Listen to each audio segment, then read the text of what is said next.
Hello divine souls. पिछले 2 दिनों से हम बात कर रहे हैं ग्रैटिट्यूड की, फॉरगिवनेस की। क्या आपने मेरी पिछली वो दोनों वीडियो देखी? कर्म पीछा नहीं छोड़ते, परमात्मा को प्रसन्न कैसे करें। अगर आपने वो वीडियो नहीं देखी है तो ज़रूर देखिएगा, तभी इस वीडियो को और भी अच्छे से आप कनेक्ट कर पाएंगे। इस वीडियो के माध्यम से मैं आपको ये बताना चाहती हूँ कि हम अपने कर्म को करते हुए कैसे परमात्मा से जुड़े रह सकते हैं, कैसे हर वक्त हम फॉरगिवनेस और ग्रैटिट्यूड में रह सकते हैं। क्योंकि इस भागती दौड़ती ज़िंदगी में हम सोचते हैं कैसे समय निकलेगा, हमारे पास समय नहीं होता कि खड़े रह के 2 मिनट अच्छे से प्रार्थना कर लें या ग्रैटिट्यूड ही कर लें।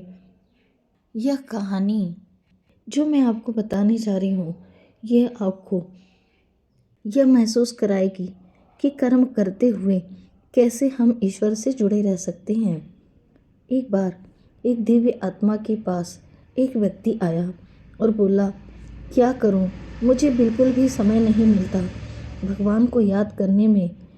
मैं तो बस कर्म करता हूं, लेकिन कई बार जब मुसीबत आती है तब भगवान याद आते हैं तो आत्मा अपराध बोध महसूस करती है।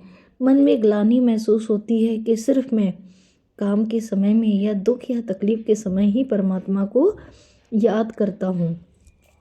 तब उन महात्मा ने कहा, जैसे गांव में महिलाएं सिर पर 2-3 मटका रखकर ऊपर नीची पगडंडी पर चलकर दूर से पानी ले आती हैं, इस बीच लंबा सा घूंघट भी लिए होती हैं, साथ में आपस में बात भी करती चलती हैं, लेकिन सिर पर रखी मटकियां गिरती नहीं हैं, क्योंकि उनका ध्यान कर्म करते समय अपने मुख्य कर्तव्य जिसके लिए वो इतनी दूर तक गई थी उसे वह नहीं भूलती और सावधानी से, एकाग्रता से उसे सिर पर रखकर बेफिक्र चलती रहती हैं।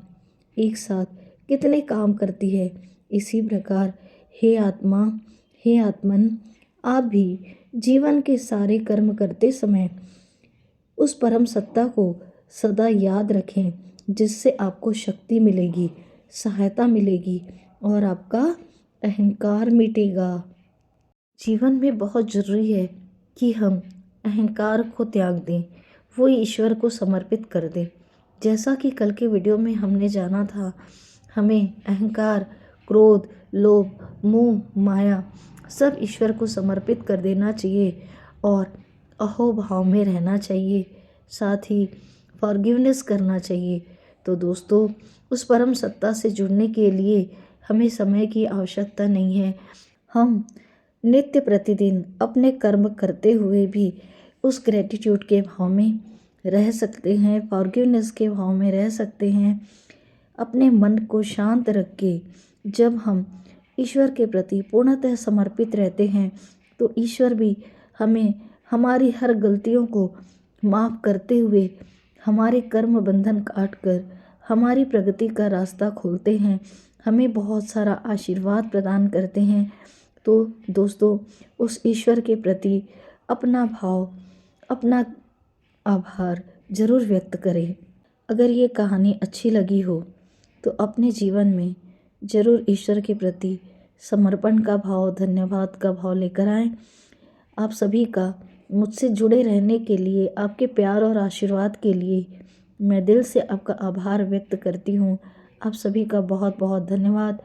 ईश्वर आपको मानसिक शांति, सुख, समृद्धि, ऐश्वर्य प्रदान करे। मिलते हैं बहुत जल्द एक नए वीडियो के साथ। Thank you everyone. God bless you.